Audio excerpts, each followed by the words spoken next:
Sudarlun, dalam 2 serangan rudal Armenia yang menghantam kota Ganja, sebuah kota besar di Azerbaijan yang jauh dari garis depan, telah membunuh puluhan warga sipil termasuk anak-anak dan melukai puluhan lainnya. Təbii ki, insanın özü və özü yurdu belə nətər deyim, rahatçılığı var, amma burada çox gözəldir.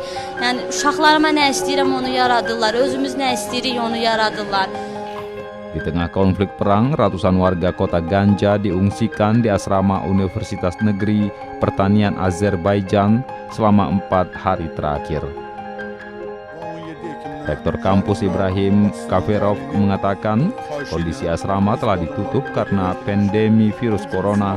Untuk itu pihaknya mulai menampung warga kota Ganja yang terimbas langsung setelah serangan 17 Oktober.